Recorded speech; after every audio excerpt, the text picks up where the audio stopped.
வரைக்கும் இந்த வெள்ளிக்கிழமை உதாரணம் காட்டினது வந்து நான் வந்து இந்த ஒரு நாளைக்குள்ள வெள்ளிக்கிழமையில ஜும்மா வருதுங்கிற மாதிரி, அது மாதிரி ஜும்மாவையும் கணக்கு பண்ணலும். ஒரு ஃபஜர், இந்த ஞாயிற்றுக்கிழமை ஃபஜர்னா முழு உலகத்துக்கும் அந்த ஞாயிற்றுக்கிழமை ஃபஜர் வருது இல்லை. ஒரு லோகர்ண்டா முழு உலகத்துக்கும் அந்த ஞாயிற்றுக்கிழமையில லோகர் தொழுகிறாங்கல்ல, சரிங்களா? அந்த மாதிரி கணக்குல தான் நான் இந்த பெருநாளும் இந்த இந்த டயத்துக்கு இப்படி வரோம் முழு உலகத்துல, இல்லைங்களா? ஏன்னா 12 ஹவர் பகல், 12 ஹவர் இரவுல தான் இருக்கிறோம், அப்படிதாங்களா? அந்த ஒரு உதாரணத்துக்கு தான் நான் சொன்னேன். வெள்ளிக்கிழமை ஜும்மா நேரம் எப்படி சாத்தியமாகுதோ அதே மாதிரி தான் நமக்கு வந்து இந்த பெருநாவும் சாத்தியமாகறதுக்கு வாய்ப்பு இருக்கு, புரியுதுங்களா? அதனால இதை கொஞ்சம் ஆய்வு இங்க இது பண்ணீங்கன்னா இதுல நிறைய நமக்கு விடை கிடைக்கும்னு நினைக்கிறோம் அல்லாட உதவினால. என்னங்களா, இப்போ ஒரு உதாரணத்துக்கு நான் வந்து திங்கக்கிழமை இப்போ எனக்கு பெருநாள் மகரீபுல 6 மணிக்கு நான் புற பார்த்துட்டேன், 6:13 புற பார்த்துட்டுன்னு வைங்களேன். இப்போ நான் தான் திங்கக்கிழமை ஆரம்பத்தில் இருக்குன்னு வைங்க.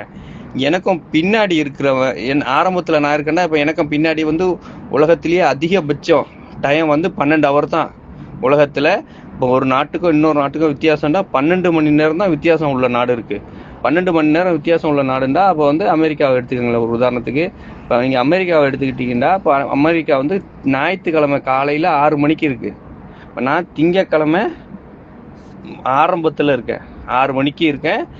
நான் அமெரிக்கா வந்து இருக்குது ஞாயிற்றுக்கிழமையில் 6 மணிக்கு இருக்குது. நான் திங்கக்கிழமை புற பார்க்குறேன், புரியுதா இல்லைங்களா?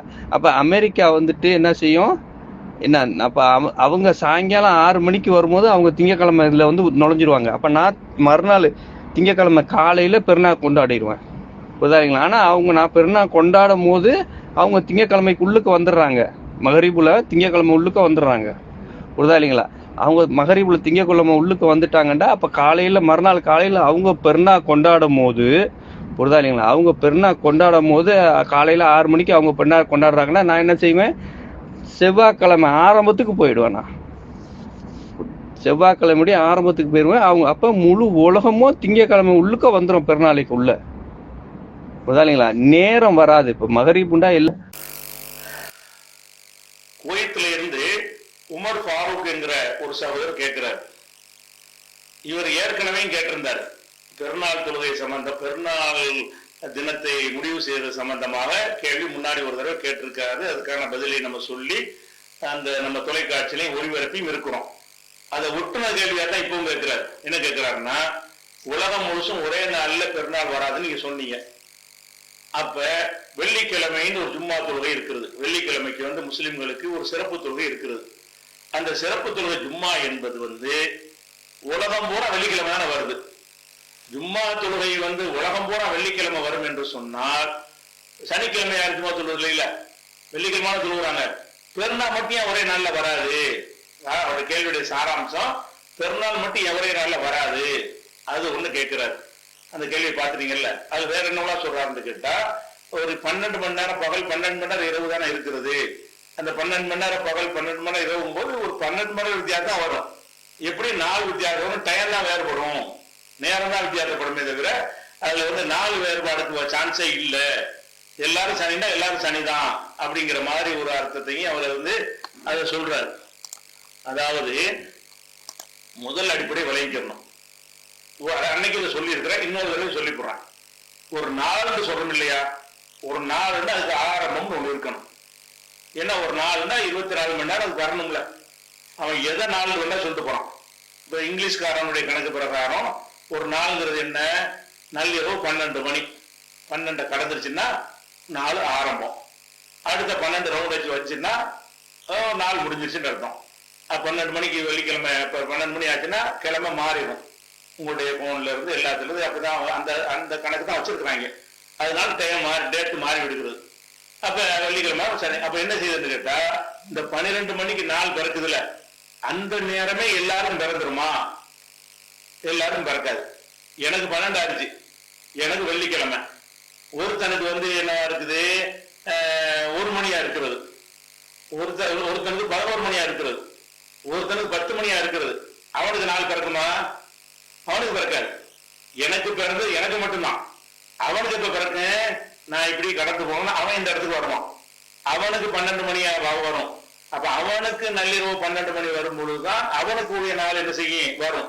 நீங்க உங்களுக்கு போன்ல எல்லாம் வந்து அந்த டைம் கடிகாரம் போல காட்டுறாங்கல்ல, அதுலயே போட்டு செலக்ட் பண்ணணும். நமக்கு எந்த டைம் வேணும்னு சொன்னா முட்டையை விட்டீங்கன்னா டைம் காட்டாது. அப்ப என்ன செய்வாங்க, அந்த ஜிஎம்டி போட்டு கிரீன்விச் டைம் இருக்குல்ல, அதுல இருந்து எவ்வளவு நேரம் கூட்டுறது, கிரீன்விச்ங்கிற லண்டன்ல உள்ள நகரத்துடைய டைம் தான் உலக சர்வதேச டைம் வச்சிருக்கிறாங்க. ஏன்னா பிரிட்டிஷார் உலகத்தெல்லாம் கட்டி ஆண்டதுனால அவங்க ஒவ்வொரு நாட்டுல உள்ள ஒரு ஊரை குறிப்பிட்டு அந்த வீட்டுல உள்ள அந்த எல்லாத்தையும் சொல்லிட்டாங்க. உலகம் பூரா பாதி வகையில் இருந்ததுனால அதை வந்து அமல்படுத்திட்டாங்க. இப்ப இந்தியா டைம்னு சொன்னா என்னது, கிரீன்விச் டைம் பிளஸ் 5.5 மணி நேரம் சேர்க்கணும். ஒவ்வொரு நாட்டுக்கு 2.5 மணி நேரம் சேர்க்கணும், 3 மணி நேரம் சேர்க்கணும். அப்படி சேர்க்கும் பொழுது என்ன செய்யறது, அந்த அந்த கால்குலேட் பண்ணி டைம் வருகிறது. இப்ப நமக்கு 12 மணி, எனக்கு 12 மணி ஆகினா தான் எனக்கு வியாழன்ல இருந்து வெள்ளி ஆரம்பிக்குது. இந்த 12 மணி கணக்கு நான் வர்றேன். இஸ்லாமிய கணக்கு மகரிப்புல இருந்து எந்த கணக்கு வச்சாலும் இதான் ரிசல்ட் தான். அப்ப 12 மணி எனக்கு ஆகுதுல, 12 மணி ஆனவுடனே வியாழன்ல இருந்து வெள்ளிக்கு போயிட்டேன்.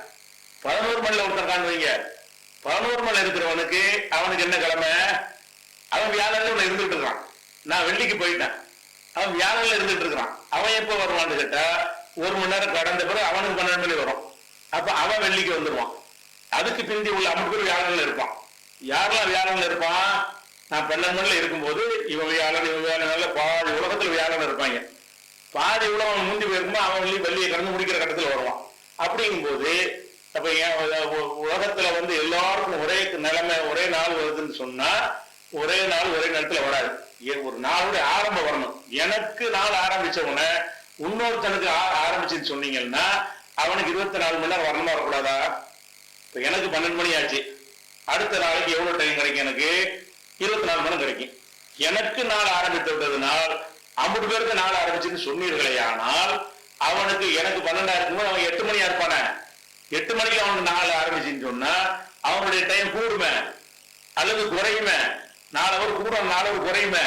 இந்த பக்கம் இந்த 4 ஹவர் கூட அந்த பக்கம் 4 ஹவர் குறையுமே. அப்ப 4 ஹவர் குறைஞ்ச ஒரு நாள் உண்டா இஸ்லாத்துல, உலகத்துல உண்டா? இல்ல. அப்ப நாளுங்கிற பிரச்சனை விளைவிக்கிறேன்னு ஒவ்வொருத்தருக்கும் ஒவ்வொரு நேரத்தில் தான் நாள் ஆரம்பிக்கும். எனக்கு நாள் ஆரம்பிக்கும் பொழுது மற்றவனுக்கு எல்லாம் அதுக்கு முந்தின நாள்ல இருப்பான். இங்கிட்டு உள்ளவன்லாம் எனக்கு முந்தி போய் கொண்டிருப்பான், இங்கிட்டு உள்ளவன்லாம் எனக்கு பின்னாடி வந்துகிட்டே இருப்பான். இதுதான் நாளுடைய ஒரு விஷயம். இதை ஒரு அடிப்படையா வச்சுக்கிறேன். இது போக இப்ப நாளுடைய துவக்கத்துக்கு என்ன செய்யறாங்கன்னு கேட்டா, உதாரணமா என்ன செய்யணும்னா நம்ம இஸ்லாமிய கணக்குக்கு வாங்க, மகரிபுல நாள் ஆரம்பிக்குது. எனக்கு மகரிபா இருக்கும்போது ஒருத்தனுக்கு அசரா இருக்கும், அவனுக்கு நாள் வந்துருமா? வராது. எனக்கு மகரிபுட்ட அவன் சூரியன் மறைஞ்ச உடனே இஸ்லாமிய அடிப்படையில வியாழன் வந்து வெளியா மாறிக்கணும். இவன் சூரியன் மறையாம இருக்கும்போது வியாழன்லாம் இருந்துட்டு இருப்பான். அப்ப இவன் வியாழன்ல இருக்கிறான், எனக்கு சூரியன் மறைஞ்சிச்சு வெள்ளி ஆயிடுச்சு. அவனுக்கு இப்ப மறையும், அவன் காலையில் 8 மணிக்கு இருப்பான். 8 மணிக்கு இருக்கிறவனுக்கு எனக்கு இங்க நாள் வந்து அவனுக்கு நாள் வந்துருமாண்டா? வராது. நான் தான் வெள்ளிக்கிழமை இருப்பேன், அவன் வியாழன் தான் இருப்பான். அவன் 8ல இருந்து 9, 10, 11, 12 வரும் பொழுது அவனுக்கு என்ன செய்யும், அந்த நாள் வந்து மாறும். அதை ஒரு அடிப்படையா வச்சுக்கிட்டீங்கன்னு சொன்னா இந்த இஸ்லாமிய கணக்குப்படி பார்த்தாலும் ஒரு நாள் வந்து ஒவ்வொருத்தனுக்கும் 12 மணி நேரம் வரணும்.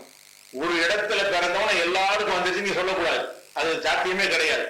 அப்ப இது ஒரு அடிப்படையை வழங்கினா தான் அந்த எல்லா பக்கமும் வெள்ளிக்கிழமை வருங்கிறீங்கல்ல, அதனுடைய அர்த்தத்தை நீ புரியுவீங்க. அது போக இப்ப வந்து உதாரணத்துக்கு நம்ம சொல்லிக்கிறோமே, நம்ம சென்னையில இருக்கிறோம். வெள்ளிக்கிழமை மாலை 6 மணிக்கு என்ன செய்யுது, சூரியன் மறையுது. மறைஞ்சின்னு சொன்னா நமக்கு என்ன ஆகிறேன், சனி ஆயிக்கிறோம். வெள்ளிக்கிழமை சூரியன் மறைஞ்சிருச்சுன்னு சொன்னா சனி ஆரம்பமாகிவிட்டது அப்படின்னு அர்த்தம். நமக்கு சனி ஆரம்பமாகிற அந்த நேரத்துல வந்து சவுதியில டைம் என்னவா இருக்கு, நம்ம 6 மணியா இருந்தோம்னு சொன்னா அவன் 3:30 மணியா இருப்பான். 3:30 மணிக்கு அவன் மத்தியானம் 3:30 மணிக்கு இருப்பான்.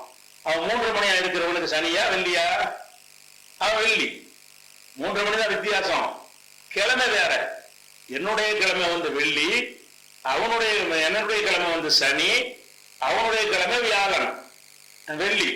அவனுக்கு இப்ப சனிக்கு வருவான், இன்னொரு 3 மணி நேரம் கழிச்சு 2.5 மணி நேரம் கழிச்சு அவனுக்கு சூரியன் மறையும். அப்ப அவன் என்னுடைய நாள் ஆரம்பிச்சிருவான். அப்ப வந்து நீங்க கிழமை மார்த்தனை செய்கிறது. அப்ப எனக்கு சனியான பிறகு சவுதியில் உள்ளவனுக்கு சனி ஆக மாட்டேங்குத, அவன் வெள்ளியிலே இருந்துட்டு இருக்கான். இன்னமும் நான் வெள்ளியை கடந்து சனிக்கு போயிட்டேன். அவனுக்கு 4 மணிக்கு வந்து நாள் ஆட ஆரம்பிக்காது. சூரியன் மறைஞ்சாதான் நாள் ஆரம்பிக்கும். அவன் சூரியன் மறைவதற்கு 2.5 மணி நேரம் காத்திருக்க வேண்டும். 2.5 மணி நேரம் காத்த பிறகு அப்பதான் அவன் அதை வெள்ளிப்பான், அவன் சனிப்பான். எனக்கு சனி அவனுக்கு சனிங்கிறது இப்பதான் வரும். எனக்கு ஆரம்பிக்கும் போது அவனுக்கு நமக்கு சனிக்கிழமை வருமானா வராது. இது ஒரு வித்தியாசத்தை விளங்கிக்கணும், ஃபர்ஸ்ட் விளங்கிக்கணும். அதே மாதிரி வந்து இப்ப என்ன செய்யணும்னா, ஒருத்தனுக்கு சூரியன் உதிக்குதுல, உலகத்துக்கெல்லாம் ஒரு டைம் வேணும்னு முடிவு எடுத்தாங்க. இந்த இதை புரிஞ்சவங்களுக்கு எல்லாம் சரியாகணும். உலகத்துக்கெல்லாம் ஒரு நாளுடைய ஆரம்பம் ஒண்ணு வேணும். அப்பதான் சில கணக்குகள் பார்ப்பதற்கு சரியா வரும் ஆலோசனை பண்ணி உலகத்துல எந்த இடத்தில் ஃபர்ஸ்ட் ஆரம்பிக்குதுன்னு கணக்கு பண்ணணும் முடிவு எடுக்கிறாங்க. முடிவு எடுக்கிற ஒரு தேவை இருந்துச்சு, சில கணக்குகள் பார்ப்பதற்கு தேவை இருந்துச்சு. அப்ப என்ன பண்றாங்கன்னு கேட்டா, அந்த சர்வதேச இன்டர்நேஷனல் டேட் லைன் சர்வதேச தேதி கோடு, சர்வதேச தேதி கோடுன்னு ஒரு கோடை வந்து கற்பனையா, கோடெல்லாம் போட்டிருக்காது பூமியில, கற்பனையா ஒரு கோடை போடுறாங்க. இந்த இடத்தில் தான் நாலு ஆரம்ப முடிவு வருகிறது ஒரு கோடை போடுறாங்க. கோடை போட்டு இந்த இடத்துக்கு இங்கிட்டு இருக்கிறவங்க எல்லாம் வெள்ளி, இங்கிட்டு இருக்கிறவங்க எல்லாம் சனி, இப்படி அந்த கோடை போட்டு அது ஒரு ஊர் வைங்க. அந்த ஊர்ல வந்து பக்கத்து பக்கத்து வீடா இருங்க. அந்த கோட்டுக்கு இந்த பக்கம் வந்துடுவான், அவனுக்கு வெள்ளிக்கிழமையா போயிடும். அந்த கோட்டுக்கு அந்த பக்கம் இருப்பான், அவனுக்கு சனிக்கிழமையா போயிடும். ஒரே சூரியன் தான் மறையும். ஒரே சூரியன் மறையும் போது இவன் என்ன சொல்லுவான்னு கேட்டா, எனக்கு வெள்ளி முடிஞ்சு சனி வந்துருச்சுன்னு சொல்லுவான். அவன் என்ன சொல்லுவான்னு கேட்டா, வியாழம் முடிஞ்சு எனக்கு வெள்ளி வந்துருச்சுமா. ஒரு டேட் லைன் கிட்ட நீங்க போனீங்கன்னு சொன்னா, டேட் லைனுங்கிற இடம் இருக்குல்ல, சர்வதேச தேதி கோடு, அந்த தேதி கோடு நீங்க போனீங்கன்னு சொன்னா, அப்ப வந்து நள்ளிரவு 12 மணிக்கு வந்து சூரியன் வந்து என்ன செய்யறது, அந்த நள்ளிரவு பகல் தாண்டுது. அப்ப 4 பிறந்துருச்சுல, 4 பிறந்தவங்க என்ன செய்யறாங்கன்னு கேட்டா, ஒரே ஒரு மைக்ரோ வினாடி, ஒரு மைக்ரோ வினாடி மட்டும்தான் உலகம் முழுசும் ஒரே கிழமையா இருக்கும். இப்ப 12 மணிக்கு அந்த ஒரு ஊர், அந்த தேதி கோடு இருக்குல்ல, அதுல ஒரு ஊர் இருக்குன்னு வைங்க, அந்த ஊர்ல வந்து 12 ஆயிடுச்சு அந்த கோட்ல. அந்த 12 ஆகும் பொழுது இவனுக்கு என்ன செய்யறது, ஒரு நாளுடைய கடைசியில இருக்கிறான். இவன் இங்கிட்டு உள்ளவன் ஒரு நாளுடைய ஆரம்பத்தில் இருக்கிறான். அந்த 24 மணி நேரம் ஒரே கிழமையா இருக்கு. அந்த ஒரு மைக்ரோ செகண்ட் மட்டும்தான். 12:01 வந்துருச்சுன்னு சொன்னா இவனுக்கு வந்து என்ன ஆச்சுன்னா, அடுத்த நாளுக்கு நுழைஞ்சிட்டான். அவன் அடுத்த நாளுக்கு நுழையல இன்னும். இப்படிங்கிற ஒரு கணக்குப்படி என்ன செய்யறாங்க, சர்வதேச தேதி கொடுங்கிறத அதை ஏற்பாடு பண்ணி வச்சிருக்கிறாங்க. இந்த கணக்கு பாத்தீங்கன்னு சொன்னா, அப்ப இந்தியாவுக்கும் சவுதிக்கும் வந்து 2.5 மணி நேரம் வித்தியாசம் நீங்க சொல்றீங்க. அந்த சர்வதேச தேதி கோடுல இருக்குல்ல, அதை எடுத்துக்கிட்டீங்கன்னா இங்கிட்டு இருக்கிறவனுக்கு அங்கிட்டு இருக்கிறவனுக்கு 24 மணி நேரம் வித்தியாசம். சர்வதேச தேதி கோடை எடுத்துக்கிட்டீங்கன்னு சொன்னா, இந்த கோட்டுக்கு இங்கிட்டு உள்ள வெள்ளிக்கிழமை, அவன் வெள்ளிக்கிழமைக்கு வர்றதா இருந்தா 24 மணி நேரம் காத்திருக்கணும். அப்பதான் 24 டிஃபரெண்ட் அவனுக்கு. ஆனா எவ்வளவு நடந்து ஒரு தூரம் தான், அடுத்தடுத்த பில்டிங் தான். சர்வதேச தேதி கோடு இருக்கிறது. அந்த தேதி கோடுல என்ன இருக்குது, இப்படி ஒரு வீடு இருக்கிறது, இப்படி ஒரு வீடு, இப்படி ஒரு வீடு இருக்கு, இப்படி ஒரு வீடு இருக்குது. இந்த வீட்டுல தான் கோடு விழுந்திருக்கு, கோடு வந்திருக்கு. இவனுக்கு என்னவாயிரம், வெள்ளிக்கிழமை ஆயிரும். இவனுக்கு என்னவாயிரம், அதே சனிக்கிழமை ஆயிரும். அந்த ஒரு மைக்ரோ செகண்ட் வரும்போதுதான் இவன் வெள்ளிக்கிழமையோட ஆரம்பத்துல இருப்பான், அவன் வெள்ளிக்கிழமையோட முடிவுல இருப்பான். எல்லாரும் ஒரு கிழமையா இருக்கிறது ஒரு மைக்ரோ செகண்ட் தான். அப்ப வந்து இந்த மாதிரியான ஒரு விஷயத்த வந்து அந்த சர்வதேச தேதி கோடு நிர்ணயிக்கும் பொழுது இதை சொல்றாங்க. இத வந்து உதாரணம் சொல்றாங்க, அந்த அதுக்கு உதாரணமாக கடல்ல தான் அந்த தேதி கோடு போகுது. ஊர்கள்ல போட்டா குழப்பம் ஏற்படுங்கிறதுக்காக வேண்டி அந்த சர்வதேச தேதி கோடு என்பதை கற்பனையான கோடு இருக்குல்ல, அது கடல் இருக்கிற பகுதியில வர்ற மாதிரி தான் அவங்க கணிச்சிருக்கிறாங்க. இருந்தாலும் கடலுக்கு பக்கத்துல வர்ற தீவுகள் இருக்குல்ல, அந்த தீவுகள்ல வித்தியாசம் நம்ம கண்டுபிடிக்க முடியும். எப்படி, நியூசிலாந்துல ஹானலூலுன்னு ஒரு ஊர் இருக்குது, ஹானலூலு. அதே மாதிரி வந்து நியூசிலாந்துல ஹானலூர் எடுத்துக்கிட்டீங்கன்னா அங்க என்ன ஆகும்னு கேட்டா, நியூசிலாந்து ஒண்ணு, ஹானலூர் ஒண்ணு இருக்கு. இதுல வந்து இந்த 2 தீவுகள் எடுத்துக்கிட்டீங்கன்னா, நியூசிலாந்துல காலை 8 மணி, நல்லா வைங்க, நியூசிலாந்துல காலை 8 மணி, ஹானலூர்ல காலை 10 மணி. அந்த 2 ஊருக்கு மத்தியில் உள்ள இடைவெளி 2 ஹவர். இந்த சூரியன் உதிக்கிற கணக்கு பிரகாரம் 2 ஹவர் வருகிறது. ஆனா நியூசிலாந்துல உள்ள அந்த வெள்ளிக்கிழமைமா, ஹானலூர்ல உள்ள வியாழக்கிழமைமா. அதான் இவன் 8 மணி 10 மணி பக்கத்து பக்கத்துல இருக்கிறான். 2 ஹவர் சவுதிக்கு நமக்கு ஒண்ணு டிஃபரெண்ட், விட கம்மியான டிஃபரெண்ட் தான். 2 ஹவர் தான் இருக்குது. 2 ஹவர் வித்தியாசத்துல என்ன வருதுன்னு கேட்டா, இவனுடைய காலை 8 மணி என்பது வெள்ளிக்கிழமையுடைய காலை 8 மணி, அவனுடைய காலை 10 மணி என்பது வந்து வியாழக்கிழமையுடைய ஒரு முந்தி இருக்கிறாங்க. அப்ப 2 பேருக்கு மத்தியில் என்ன செய்து ஒரு கிழமையே மாறி இருக்கிறது. 2 மணி நேரம் மட்டும் வித்தியாசம் இல்லை, கிழமை மாறி இருக்கிறத பாக்குறோம். அப்ப உதாரணமா வந்து ஒரு இரவு பெற பாக்குறாங்க. பெற பார்க்கும் பொழுது இவனும் பார்த்துட்டு அவனும் பார்த்துட்டான், பக்கத்து கொடுத்துட்டானே, இவனும் பார்த்துட்டு அவனும் பார்த்துட்டான். அப்ப 2 நாள்ல ஒரே நாள்ல நோன்பு வச்சிருவாங்க. நோன்பு வைக்கும் போது இவன் நோன்பு வைக்கிறது அதே பிறைய பார்த்துட்டான், அவன் நோன்பு வைக்கிறது அதே பிறைய பார்த்தான். இவன் சொல்லுவான் இது வியாழக்கிழமை பிறையுமா, அவன் சொல்லுவான் வெள்ளிக்கிழமை பிறையுமா. அவனுக்கு ஒரு நாள் வித்தியாசம் இருக்கிறது. இவன் என்ன செய்யுது, நோன்பு அன்னைக்கு தான் வைக்கிறான். அதனுடைய கிழமை என்னன்னு கேட்டா வியாழக்கிழமை அவனுக்கு வந்து நாங்கள் வியாழக்கிழமை நோன்பு வைத்தோம். அவன்கிட்ட போய் கேட்டா நாங்க வெள்ளிக்கிழமை நோன்பு வைத்தோம். அந்த ஒரு பிறை தான். அந்த ஒரு பிறையை பார்த்து இவன் என்ன செய்யறான், வியாழக்கிழமை வச்சோங்கிறான். இவனுக்கு வியாழக்கிழமை தான், அவனுக்கு வெள்ளிக்கிழமை தான். அப்ப 2 ஹவர்ல என்ன செய்யுதுன்னு கேட்டா 2 பேரும் நோன்பு வைக்கிறாங்க, ஒரே நாள்ல வைக்கல. அது ஜும்மாவுக்கு வாங்கல, இவனுக்கு வியாழனா இருக்கும், அவனுக்கு வெள்ளியா இருக்குது. இப்ப உதாரணம் 12 மணிக்கு ஜும்மா தொழுவுறீங்க. 12 மணிக்கு ஜும்மா தொழுவும் போது நியூசிலாந்துல உள்ளவனுக்கு 12 மணி ஆயிடுச்சு, அவனுக்கு ஜும்மா வந்துருச்சு. அங்க ஆணுகள் உள்ளவனுக்கு அவன் வியாழனில் இருக்கிறான், அவனுக்கு 12 மணி வந்தாலும் வியாழனில் இன்னும் இருந்துகிட்டு இருக்கிறான். 24 கடந்த பிறகு வருவான், அவன் வெள்ளியுமா. அவன் வெள்ளின்னு சொல்லிட்டு சனிக்கு ஓடி போயிடுவான். அப்ப வந்து இவனுக்கு வெள்ளிக்கிழமையா இருக்கிற அன்னைக்கு வந்து அவனுக்கு வியாழனா தான் இருக்கிறது, ஒரு நாள் வித்தியாசமா இருக்கிறது. இப்படி இருந்துச்சுன்னு சொன்னா 4 வித்தியாசம் வராது, ஒரே நாள்ல வருங்கிறீங்களே. ஒரே வெள்ளிக்கிழமை சும்மா தொழுகிறாங்க, அது மட்டும் உண்மை. இவன் தொழுத வெள்ளிக்கிழமையில அவன் தொழுத வெள்ளிக்கிழமை வேற. இவனுக்கு அது வெள்ளிக்கிழமை, அவனுக்கு அது வியாழக்கிழமையா இருக்குது, தொழுவ மாட்டான். அப்ப ஒரே சூரியன் ஒரே இடத்துல இருந்து உச்சிக்கு வருகிறது, அதை பாக்குறாங்க. சரி நம்ம ஜும்மாவோட டயத்துக்கு தொழுதுருவோம் என்று தொழ போறாங்க.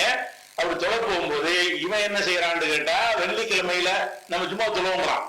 அவன் அதையே பார்த்துட்டு என்ன செய்யறான், நம்ம வியாழக்கிழமை தானே, நமக்கு நாளைக்கு தானே தொழுவணுங்கிறான். ஆனா நாளைக்கு அவன் வெள்ளி தான் தொழ போறான். அவன் வெள்ளியை தொழுவும் போது சனிக்கு ஓடி போயிருப்பான். எல்லாரும் ஒரே நாள்ல தொழுவது, அது புரிஞ்சு இருக்கா சொல்றான். 2 பேரும் ஒரே நேரத்தில் அந்த சூரியன் ஒரு இதை அடையும் பொழுது இவன் அதை வெள்ளிக்கிழமைங்கிறான், அவன் வியாழக்கிழமைங்கிறான். இப்படி எல்லாம் இந்த தேதி கூட கிட்ட இருந்தீங்கன்னா இதனுடைய வித்தியாசம் உங்களுக்கு என்ன செய்யும், இன்னும் தெளிவா உங்களுக்கு புரியும். உதாரணமா வந்து இப்ப ஆனலூர்ல என்ன செய்யறீங்கன்னா அந்த தீவு, அங்க வியாழக்கிழமை சுபுகு தொழுவுறீங்க. வியாழக்கிழமை சுபுகு தொழுவுறீங்க, தொழுதுட்டு நியூசிலாந்துக்கு போறீங்க. நியூசிலாந்துக்கு போய் என்ன செய்றீங்க, அங்க போயிட்டு என்ன செய்ய, லோகருக்கு அங்க போயிட்டீங்க. லோகருக்கு போனா வெள்ளிக்கிழமை இருக்காங்க. நீங்க உங்க ஊர்ல சுபுகு தொழுவுறீங்க வியாழக்கிழமை. எங்க நீங்க வந்து ஆனலூடு இருக்கிறீங்க. ஆனலூடுங்கிற இடத்துல இருந்து கொண்டு நீங்க சுபுகு தொழுவுறீங்க. சுபுகு தொழுது 2 மணி நேரம் தானே, நம்ம நியூசிலாந்துக்கு போகணும்னு போறீங்க. போனா லோகர் நேரம் வருது, அது லோகராட்சி நீங்க தொழுக போறீங்க. லோகத்துல நீங்க வெள்ளிக்கிழமை சும்மாடாங்க. நீங்க வந்து இங்க வந்து யாரனா தான் இருந்தீங்க, யாரனா இருந்து கொண்டு லோகர் நீங்க உங்க போன் பண்ணி கேட்டா உங்க அண்ணன் தம்பி மாதிரிலாம் அங்க லோகர் தொழுதுட்டு இருப்பாங்க. அதே சொல்லிட்ட பார்த்து இவன்கிட்ட கேட்டீங்கன்னா இல்ல நாளைக்கு தான் எங்களுக்கு சும்மா, எங்களுக்கு வியாழன் தானே, நாளைக்கு தானே வெள்ளிம்பாங்க. அப்ப வந்து இந்த ஒரு நாள் வித்தியாசம் எல்லாம் என்ன செய்கிறது வருகிறது. அப்ப ஒரே சூரியன் ஒரே டயத்துல வருகிறது. இவன் சும்மாங்கிறான், அவன் சும்மா இல்லைங்கிறான். ஆனா எல்லாரும் வெள்ளிக்கிழமை வந்து விடுறாங்க. இவன் வெள்ளிக்கிழமைங்கிறது அவன் வெள்ளிக்கிழமை ஒன்னா, வெள்ளிக்கிழமை எல்லாரும் சும்மா தொழுவாங்கிறது. அது பார்த்தா பெருநாள் வருங்கிறான். பெருநாள் எப்படி வரும்னு கேட்டா இவனை அந்த பிறையை பார்த்து பெருநாளுமா, அவன் அந்த பிறையை பார்த்து பெருநாளுமா. அந்த இடத்துல உள்ள ஒரே பிறையை 2 பேரும் பார்த்தாங்கன்னா இவன் வந்து வெள்ளிக்கிழமைமா அவன் சனிக்கிழமைமா, அல்லது வியாழமா வெள்ளிமா. அப்படி இருக்கிறதுனால அந்த வித்தியாசங்கள் வந்து இவ்வளவு விஷயங்கள் இருக்கிறது. இன்னும் சொல்ல போனா உதாரணமா வந்து ஒரு நியூசிலாந்துல காலையில 10 மணிக்கு கிரிக்கெட்டை ஒளிபரப்புறான். எப்ப ஒளிபரப்புறான், அத வியாழக்கிழமை கிரிக்கெட் ஒளிபரப்புறான். வியாழக்கிழமை நடக்கிறத வந்து நீங்க புதன்கிழமை பார்க்க முடியுமா? கிரிக்கெட் என்ன செய்யுது, நியூசிலாந்து நடக்குது, வியாழக்கிழமை நடக்குது, அதை டிவியில லைவ் பண்றான். அப்ப வியாழக்கிழமை நடக்கிறத வியாழக்கிழமையை பார்க்கலாம், அளவு ரெக்கார்ட் பண்ணி வச்சு சனிக்கிழமை கூட பின்னாடி எவ்வளவு பார்த்துக்கலாம். வியாழக்கிழமை நடக்கும் போது ஆனதோட உள்ள என்ன செய்வான்னு கேட்டா அவனுக்கு புதன்கிழமை, வியாழக்கிழமை நடக்கிற புதன்கிழமை பார்க்கலாம். நடக்குது வியாழக்கிழமை, நடக்கிறதுக்கு முன்னாடி பார்க்கறான் அர்த்தமா. அதுக்கு கிழமை மாறி போச்சு. இவனுக்கு அவனுக்கு வியாழன், இவனுக்கு வந்து புதன். இவன் புதன்கிழமை தான் அந்த வந்து அதை பார்க்கறான், கிரிக்கெட்டை பார்க்கறான். அப்ப கிரிக்கெட் அவன் பார்க்கறது புதன்கிழமையில பார்க்கறான், அவன் ஒளிபரப்புறது வியாழக்கிழமை. இது எப்படி எந்த குழப்பம், அந்த தேதியில உள்ள வித்தியாசம், அவ்வளவு வித்தியாசம் அதெல்லாம் இருக்கிறது. அதே மாதிரி வந்து பல விஷயங்கள் இருக்குது இந்த சிந்திச்சு பாத்தீங்கன்னா. அதனால வந்து ஒரே நேரத்தில் நம்ம ஜும்மா ஒரே நாளில் தான் தொழுகிறோம். நீங்க தொழுத அன்னைக்கு அவன் தொழுவல. நீங்க இன்னைக்கு ஜும்மா தொழுதீங்களே அந்த அன்னைக்கு வந்து அவன் ஜும்மா தொழுவல. அடுத்த நாள் அவனுக்கு வெள்ளி வருது, அப்ப தொழுகிறான். வெள்ளிக்கிழமை அவன் தொழுகிறான். அவன வெள்ளி, நீங்கள் வெள்ளி தான். உங்க வெள்ளியும் அவன் வெள்ளியும் ஒன்றா? அதை புரியறதுக்கு தான் நீங்க 12 மணி நேரம் சொல்ற காரணத்தினால நான் தேதி கூட சொல்றேன். 24 மணி நேரம் 2 பேருக்கு வித்தியாசம் இருக்கிறது. அவன் சூரியன் மறையுதுன்னு சொன்னா இவனுக்கு வந்து வெள்ளிக்கிழமை சூரியன் மறையுது, அவனுக்கு வியாழக்கிழமை சூரியன் மறைகிறது. அப்ப இவனுக்கு சூரியன் உதிக்குதுன்னு சொன்னா இவனுக்கு வெள்ளிக்கிழமை சூரியன் உதிக்குது, அவனுக்கு வியாழக்கிழமை சூரியன் உதிக்கிறது. அவனுக்கு ஜும்மா, இவனுக்கு ஜும்மா இல்ல. நான் ஜும்மா தொழுது வெள்ளிக்கிழமை நீ தொழு கேட்க முடியாது. எனக்கு வெள்ளிக்கிழமை வரலடான்றான். அப்ப இதுதான் உலகம் பூரா ஒத்துக்கொண்டிருக்கக்கூடிய ஒரு நியதி. அது அடிப்படையெல்லாம் பெருநாளைக்கு இதே விஷயங்கள் தான் வரும். நீங்க வெள்ளிக்கிழமை உலகம் பூரா வருதுங்கிறது வந்து அப்படி வராது. நீங்க வெள்ளிக்கிழமை தான் ஜும்மா தொழுதாலும், எல்லாரும் வெள்ளிக்கிழமை தொழுதாலும், அவன் வெள்ளிக்கிழமை தொழும்போது நீங்க சனிக்கிழமை இருப்பீங்க. அதான் பிரச்சனை. நீங்க வெள்ளிக்கிழமை ஜும்மா தொழுது எல்லாரும் அதே நேரத்தில் தொழுற மாட்டான். கொஞ்சம் பேர் சனிக்கிழமையில இருப்பான், நீங்க சனிக்கிழமை இருப்பீங்க. கொஞ்சம் பேர் வெள்ளிக்கிழமை ஜும்மா தொழுது இருப்பான். அப்ப நீங்க சனியா இருக்குமா வெள்ளியில ஜும்மா தொழுறான்? வெள்ளி தான் தொழுகிறான். அந்த வெள்ளி உங்க வெள்ளியா? அதான் கேள்வி. அவனுடைய வெள்ளி வேற, உங்களுடைய வெள்ளி வேற. இந்த வித்தியாசம் விளைக்கிட்டு என்ன செய்யாது, குழப்பம் வராது. இதெல்லாம் வந்துகிட்டு புதுசாவெல்லாம் நம்ம சொல்லல. பிறை ஓர் விளக்கம்னு ஒரு நூலே போட்டு இவ்வளவு விஷயங்களையும் இன்னும் நிறைய உதாரணங்கள்லாம் காட்டி நிறைய ப்ரூஃபுகளோடு அதை இணைஞ்சிருக்கிறோம். அந்த புஸ்தகத்தில் நிறுவி இருக்கிறோம். 1க்கு 2 புஸ்தகத்தை மறைச்சிங்கன்னு சொன்னா இதனுடைய யதார்த்த விஷயங்களை நீங்க தெளிவாக தெரிஞ்சுக்கிருவீங்க.